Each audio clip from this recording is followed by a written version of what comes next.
Hello, I am back just to talk about one of my favorite interior designers at the moment.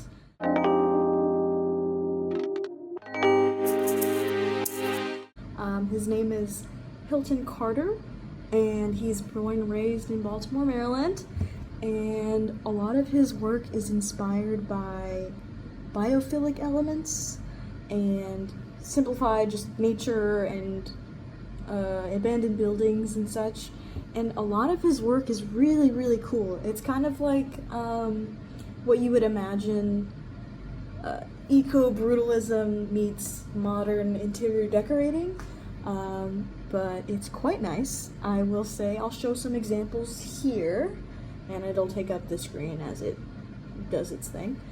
But overall, I really like them. They're very cozy, very warm. Definitely not like the situation I got going on over here, but I'm very excited. I've started my first interior design college course, and as far as all my art schools go, I got into all of them but decided against it because money is a challenge. So I'll be going to Arizona State in the spring of 26. And I hope to get my bachelor's of science in interior design, which would be super cool. But I'm very excited. So part of this college course that I'm taking right now is just an intro to interior design. And a lot of them are just talking about, would you want to be into like residential design, commercial design, and like what you want your specialty to be. But yeah, I'm really excited, honestly. But Hilton Carter, okay, he's made 3 books.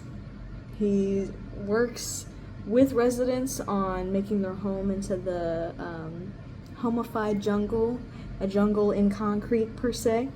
And a lot of them are super, super pretty. Even some of the homes are more plant-centric and some are more modern. I mean, he even did a collaboration with Target and a tiling company, which I thought was really cool. But he even also owns a plant shop.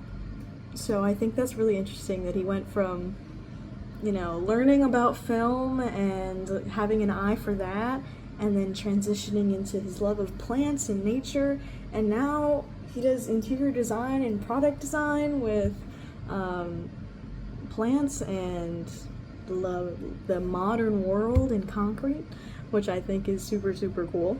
I did a tour of his home, and it's a smaller apartment that he lives with his wife, and it's really, really cute because there's plants everywhere, and it very much contrasts with the brick layout that he has in his home.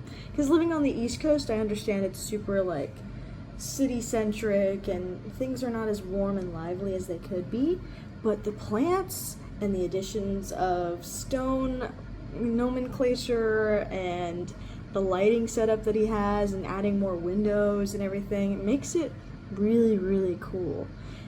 It's funny because he said a lot of his inspiration comes from dystopian places, like movies and media, which I'm in love with.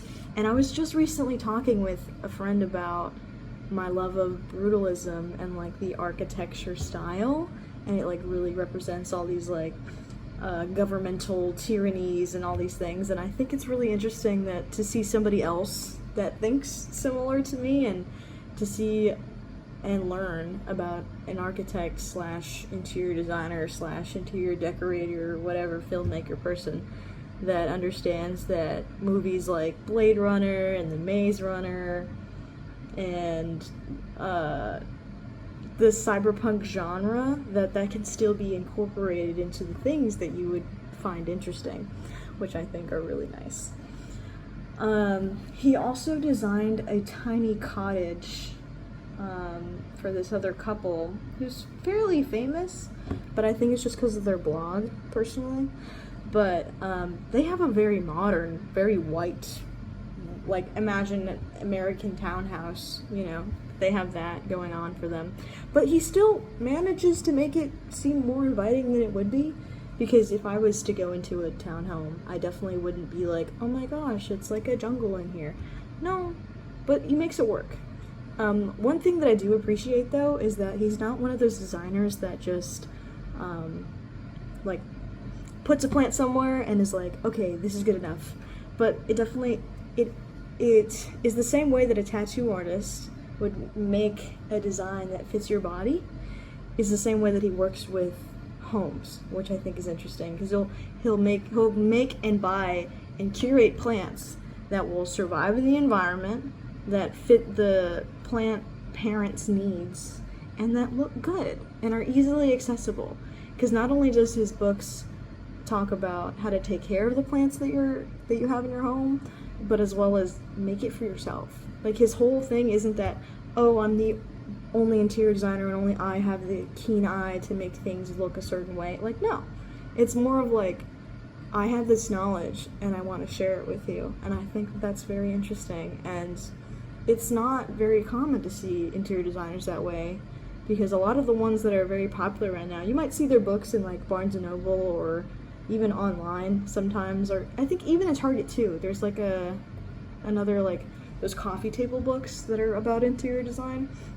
A lot of the designers in them are very possessive of the knowledge that they hold, and I'm not really a fan of that, but I'm excited because not only am I studying someone that is alive, but also understands the way that I think as an artist, because he went from filmmaking to design, just how I'm going from photography and film love to graphic design and then to interior design. So I'm very excited about that. But overall, I just wanted to share this little tidbit about why I really like him right now.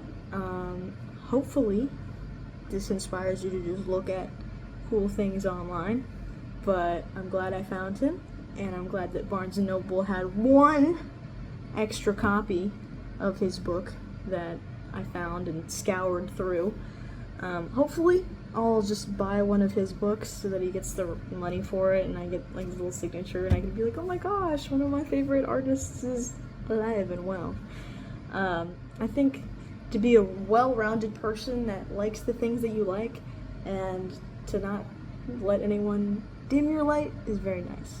So yeah, here's my artist spotlight for this month, just because I thought it was really cool. Okay, I'll make another video eventually. Mostly I'm gonna center this channel around like art and stuff, but there might be a few things that aren't art related, but we'll see. It'll be my artistic journey through interior design. Alright, talk to you on the next one. Bye.